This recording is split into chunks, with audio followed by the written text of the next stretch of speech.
Sosialisasi pengetatan pembelian bahan bakar minyak atau BBM subsidi seperti Pertalite dan Biosolar akan dimulai 1 September menurut pernyataan Arifin Tasrif pada pekan lalu saat menjabat Menteri ESDM yang baru. Arifin menyampaikan sudah disiapkan kriteria kendaraan yang berhak menggunakan BBM bersubsidi.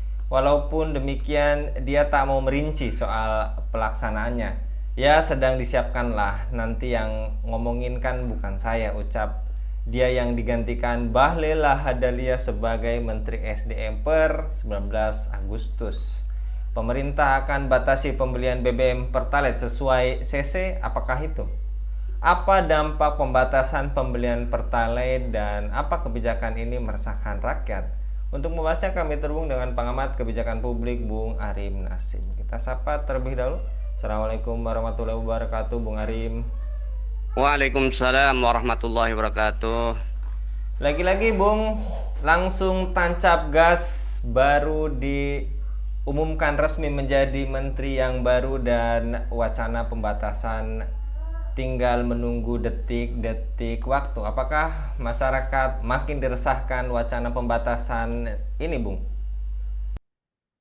Ya, saya kira memang polemik terkait dengan pembatasan subsidi BBM atau pembatasan penggunaan Pertalite, saya kira memang selalu menimbulkan eh, pro dan eh, ini ya kontra ya. Jadi kalau kita bicara terkait dengan keresahan masyarakat juga tergantung karena kalau kita lihat sekarang itu saya membagi masyarakat itu ada dua kelompok gitu kan. Pertama kelompok yang peduli gitu kan, yang kedua kelompok yang tidak peduli. Nah, kelompok yang tidak peduli juga kita lihat bisa bagi dua itu kan. Mereka yang sudah bosan karena protes pun tidak pernah didengar oleh pemerintah gitu kan, sehingga akhirnya ya gimana lagi mereka akhirnya tidak ambil peduli lagi. Atau memang kelompok yang tidak peduli terkait dengan pembatasan ini sejak awal memang sudah termakan atau otaknya sudah tercuci oleh kepentingan oligarki kapitalis yang memang sejak awal mereka menolak keberadaan subsidi. Semua harus diserahkan katanya kepada mekanisme pasar. Itu kelompok yang tidak peduli. Nah, sementara masyarakat yang masih peduli ya, baik pemakai maupun juga para politikus itu kan ada dua juga. Yang pertama ada yang mereka resah karena negeri ini semakin carut marut ya kan. Ya, itu biasanya mereka yang berpikir ideologis, berpikir mendasar itu kan. Ketika negeri ini kemudian semakin tercengkram oleh oligarki, oleh para kapitalis, maka akhirnya ya subsidi ini semua nanti akan dihapus. Jadi peran negara akan dihilangkan sama sekali, semuanya diserahkan kepada mekanisme pasar. Sehingga ya kehancuran ekonomi Indonesia ini tinggal menunggu waktu aja ya, dampak dari liberalisasi dan swastanisasi. Nah, ada juga yang resah karena kepentingan pragmatismenya. Nah, kepentingan pragmatisme ini kan biasanya mereka juga akan luntur ketika tujuannya sudah tercapai itu kan. Ini yang saya lihat di tengah-tengah masyarakat. Tapi apapun kalau kita lihat, sebenarnya kalau kita melihat arus bawah masyarakat memang sejak lama ya, bukan hanya ketika Pertalite kemudian dibatasi ya, ketika premium dihapus atau juga dulu dibatasi kemudian skenario ini dihapus ya mereka sudah resah. Kenapa? Karena dampak dari itu kan ya tidak sedikit ya menimbulkan multiplier effect gitu kan, kenaikan ya harga-harga barang gitu kan biasanya itu kan. Tapi karena ini masyarakat sudah terbiasa seolah-olah ini tidak ada gejolak besar, beda dengan dulu itu kan. Sedikit aja zaman SBY, zaman pemerintahan sebelumnya, pemerintah menaikkan itu langsung masyarakat demo, masyarakat protesnya. Nah, sekarang kan masyarakat kritisnya sudah dibungkam, yang ideologinya sudah dibungkam ya. Sementara masyarakat yang ada di partai yang biasanya juga ikut menggoreng juga semua sudah terkuptasi semua itu kan. Jadi akhirnya ya saya melihat ya ya masyarakat itu sudah pasrah gitu kan, kecuali ya kelompok-kelompok yang masih punya idealis ya, seperti saya dan teman-teman yang masih terus ya melakukan opini bahwa ya pembatasan pertalite ini adalah sebuah kebijakan yang zolim. Jadi bukan hanya sekedar meresahkan bagi saya, ini adalah sebuah kebijakan yang zalim. Itu barangkali ya, Bung Anggi ya. Ya, dan tadi Bung, kita ketahui juga Pertalite ini jenis BBM yang paling banyak digunakan saat ini ya. Kalau sebelumnya masih ada premium, tapi sekarang kan sudah balik ke Pertalite. Dan konsumsi Pertalite sebesar 23 juta kiloliter atau merupakan tadi jenis BBM yang paling banyak dikonsumsi masyarakat. Uji coba pembatasan Pertalite juga bertujuan supaya tadi penyaluran BBM tepat sasaran. Lagi-lagi alasannya tepat sasaran. Menurut Anda, Bung Arim, apakah rencana itu cukup realistis dan bisa menjadi jalan keluar untuk mengatasi problem APBN negara ini, dan setujukah Anda terhadap kebijakan ini supaya lebih tepat sasaran? Ya, saya melihat mungkin kita harus berpikir lebih jernih ya dan realistis ya kan. Artinya realistis itu melihat fakta. Sebenarnya tidak ada kaitan antara pembatasan pertalite ini dengan kaitannya kesulitan APBN. Karena subsidi ini bukan merupakan akar dari masalah bengkaknya APBN, bengkaknya utang gitu kan.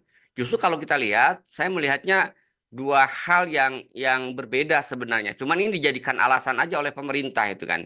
Jadi kalau kita bicara terkait dengan tadi ya, apakah subsidi ini dianggap membengkak gitu kan? Karena memang eh, istilahnya itu pemerintah harus menombok, ini juga masih diragukan. Betulkah memang ada subsidi? Karena faktanya kalau kita lihat, ini kan sudah diserahkan ke harganya itu harga pasar. Bahkan dulu kita pernah juga lihat ada SPBU yang menjual lebih murah dari Pertalite kemudian di apa istilahnya itu dihentikan atau ditegur oleh pemerintah.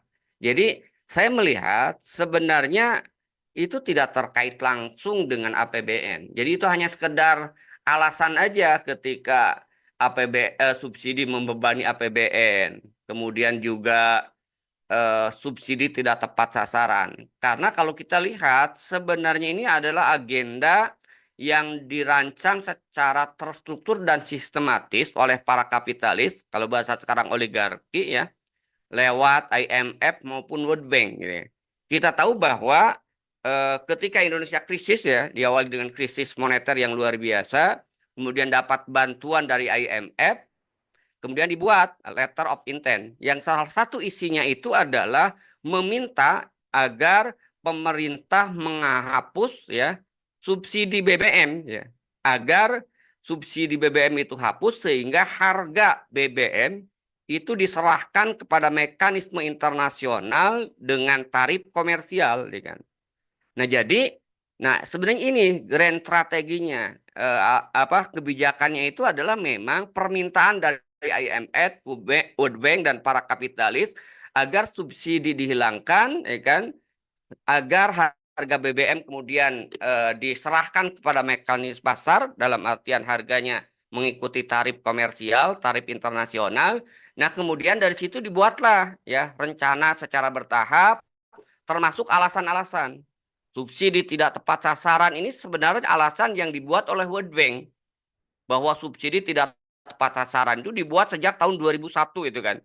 Kemudian juga alasan berikutnya yang sering muncul itu adalah bahwa premium atau pertalite sekarang itu masih mengandung timbal yang tinggi. Maka sejak awal juga diopinikan agar ada bahan bakar yang kemudian bebas timbal itu kan. Nah, sebenarnya dari situ sebenarnya itu hanya sebuah alasan yang dicari-cari itu kan untuk pembenaran agar masyarakat kemudian tidak protes itu kan. Kenapa? Karena alasan mendasarnya tadi liberalisasi terutama di sektor hilir ya untuk menuntaskan liberalisasi migas di sektor hilir. Setelah pemerintah lewat tekanan oligarki dan para kacungnya yaitu para agen di pemerintahan ikut saja meliberalisasi di sektor hulu sampai kemudian Pertamina disejajarkan dengan perusahaan asing dan swasta, bahkan akhirnya Pertamina sekarang hanya bagian kecil dari pengelola migas itu kan, sumber migas. Nah, sekarang itu yang masih tersisa itu adalah di sektor hilirnya, di mana walaupun sudah dibuka ya liberalisasi di sektor hilir ini dengan memberikan izin pada swasta untuk membuka SPBU itu belum mereka belum menggembirakan itu kan. Karena apa? Karena masih ada yang istilahnya murah itu kan, yang pertalit tadi itu kan. Kenapa? Karena sejak tahun 2004 itu sudah ada 105 perusahaan yang mendapat izin untuk main di sektor hilir SPBU itu kan.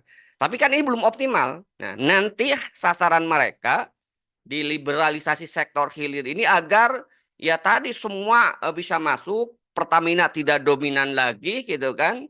Maka ya yang mereka tuntut itu adalah tadi sesuai dengan grand strategi awal agar ya subsidi itu betul-betul kemudian dihapuskan. Subsidi itu kemudian dihilangkan ya. Maka eh, harga itu diserahkan kepada mekanisme pasar itu kan.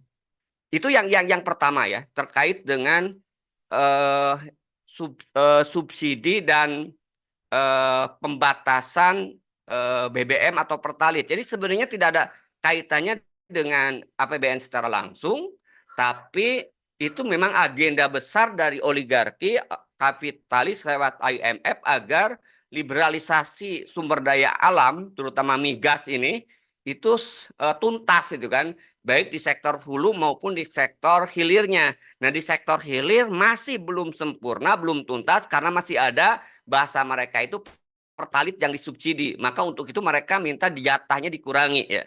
Nah, itu dalam konteks pembatasan atau penghapusan secara bertahap pertalit.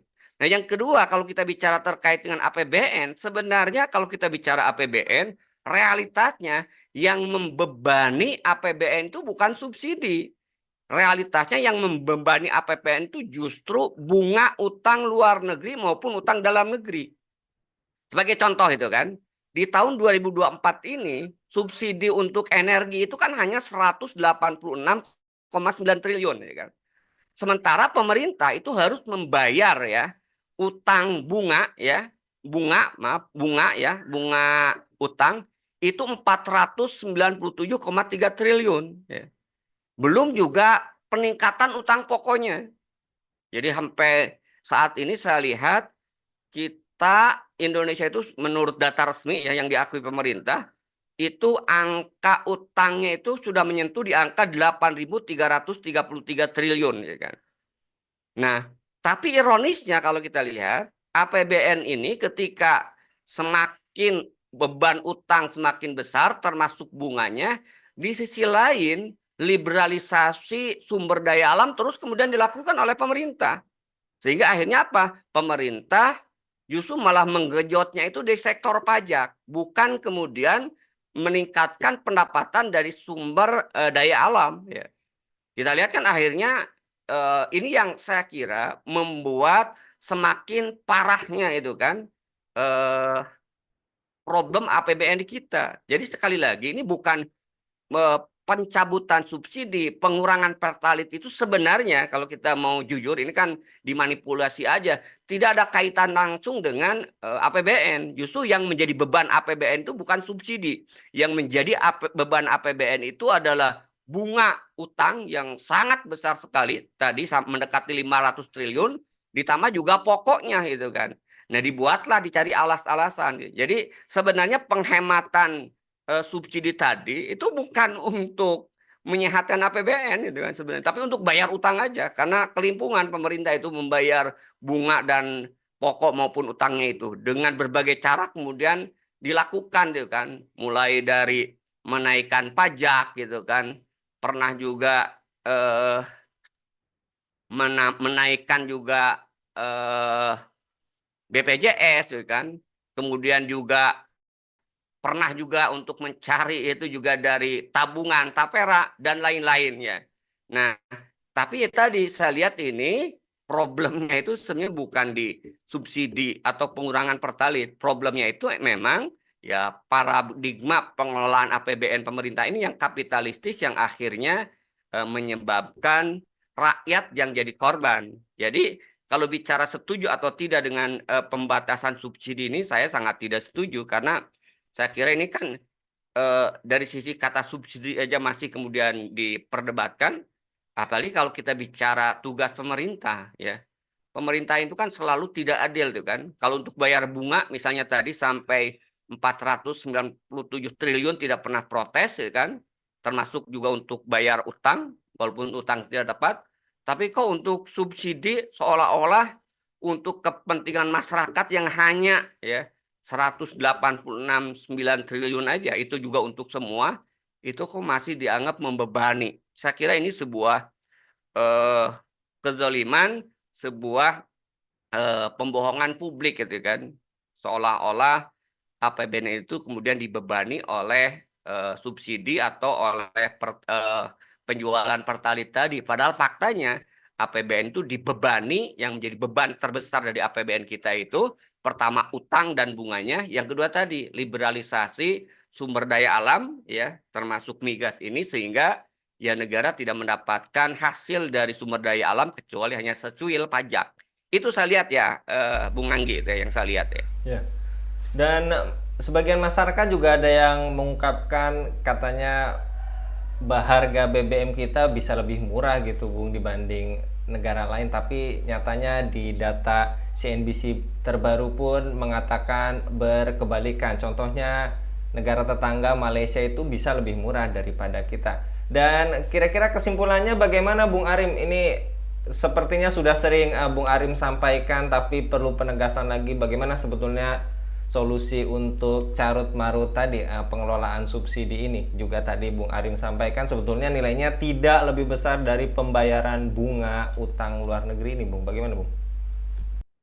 Ya, sebenarnya sering saya katakan ya, mudah-mudahan juga tidak membuat netizen atau pemerintah bosan ya, supaya sadar ya, bahwa selama ini kita selalu dibohongi oleh para kapitalis ya, termasuk juga yang ada di agen kapitalis di kekuasaan, yang kebijakan-kebijakan mereka seolah-olah pro rakyat, padahal hampir semua kebijakan mereka itu adalah untuk kepentingan para kapitalis, untuk kepentingan oligarki, yang akhirnya kemudian rakyat dikorbankan.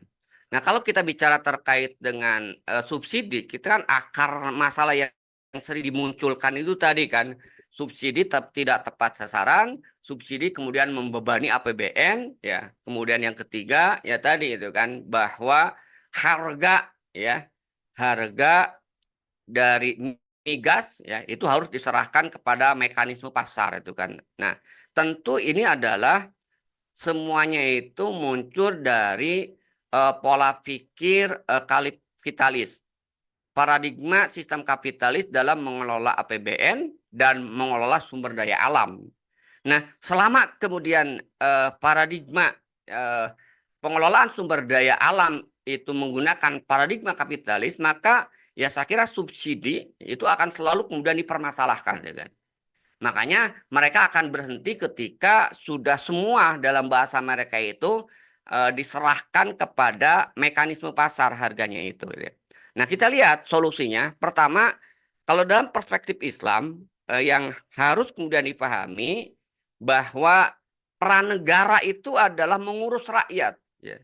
Bukan berbisnis dengan rakyat. Ini sekali lagi ya, peran negara itu mengurus rakyat, bukan berbisnis dengan rakyat. Ya.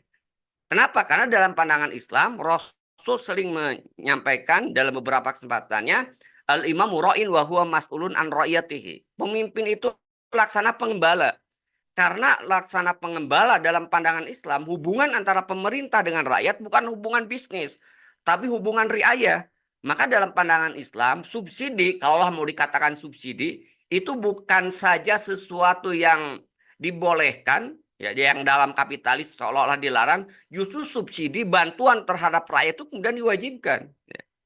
Cuman tentu ketika berbicara tadi ya bantuan subsidi atau kemudian juga fasilitas dengan murah, minyak dan sebagainya, tentu ini tidak akan bisa diterapkan juga secara optimal kalau tadi APBN-nya masih menggunakan APBN kapitalis gitu kan. Nah, dalam pandangan Islam tadi sumber utama APBN itu adalah dari harta milik umum ya, yang dikelola oleh negara. Nah, sementara kalau kita hari ini justru tadi kan pemerintah itu kezolimannya itu luar biasa kalau kita lihat ya.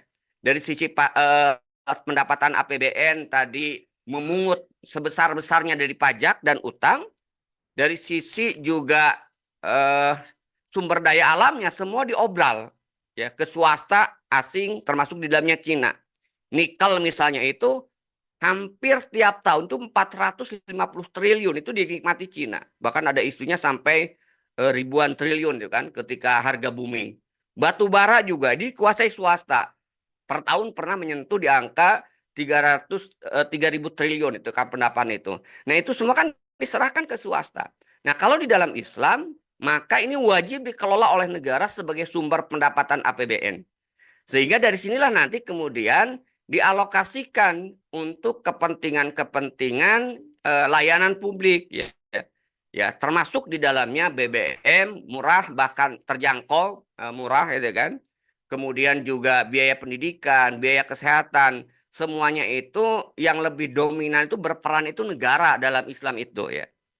Jadi kalau saya lihat selama kemudian kita menggunakan sistem ekonomi kapitalis ya dan juga sistem ekonomi sistem APBN kapitalis, maka ya selalu ya APBN itu akan menjadi masalah dari sudut pandang rakyat. Mungkin dari sudut pandang kapitalis selesai gitu ya, ketika semuanya sempurna ya dikapitalisasikan ya, dikapitaliskan kan, diliberalisasikan. Cuman yang tadi kita lihat rakyat akhirnya dibebani terus dengan berbagai pungutan, pajak, dan pungutan-pungutan yang lainnya ya. Sementara di sisi lain juga fasilitas yang lainnya juga harus dibayar dengan harga yang mahal gitu kan.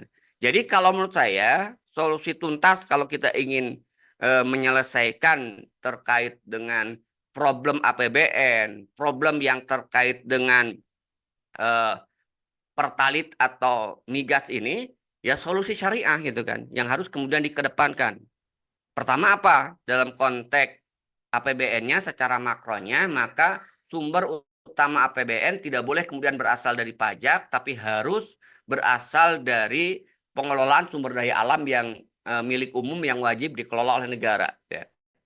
Yang kedua, ketika kemudian sumber daya alam itu dikelola, bukan berarti ya tidak boleh berjual beli dengan masyarakat ya. Walaupun paradigma bukan bisnis, boleh aja menjual. Tapi kalau itu dikuasai oleh pemerintah sumbernya, maka hasilnya juga kemudian dinikmati oleh pemerintah untuk dikembalikan kepada rakyat. Ya kan? Kalau sekarang enggak kan, ketika kemudian Pertalit misalnya dihapuskan, yang untung itu swasta asing gitu kan. Pertamina juga akan kalah bersaing kemungkinan gitu kan.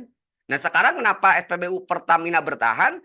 Karena ya tadi kan ada Pertalit. Ketika semua disamakan, maka ya suatu saat mungkin Pertamina juga akan gulung tikar gitu kan. Seperti juga BUMN-BUMN yang lain yang sekarang sudah diambang kehancuran, bahkan sebagian sudah gulung tikar itu kan. Kenapa? Ya karena semuanya sudah didominasi oleh swasta.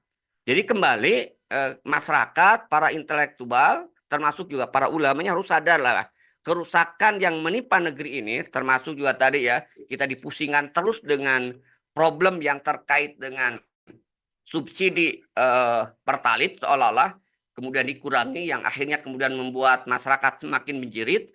Ya akar masalahnya itu karena kita baik dalam pengelolaan APBN maupun dalam pengelolaan sumber daya alam, paradigma yang kita gunakan paradigma kapitalis ya, sekuler itu kan. Bahkan sekarang radikal sekulernya itu.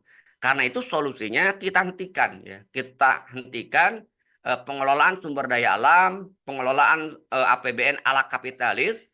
Kita harus kemudian mengelola sumber daya alam sesuai dengan syariat Islam, mengelola APBN sesuai dengan prinsip-prinsip Islam, dan sayangnya memang ini hanya bisa diterapkan ketika sistem ekonominya adalah sistem ekonomi Islam secara kafah, dan sistem ekonomi Islam yang secara utuh ini hanya bisa juga diterapkan ketika sistem politik yang sejalan dengan sistem ekonominya. Sistem politiknya apa ya? tidak lain adalah sistem politik yang menjadikan syariat Islam, aturan Allah Subhanahu wa taala itu menjadi filosofi dalam mengatur politik dan mengurus rakyat, ya kan.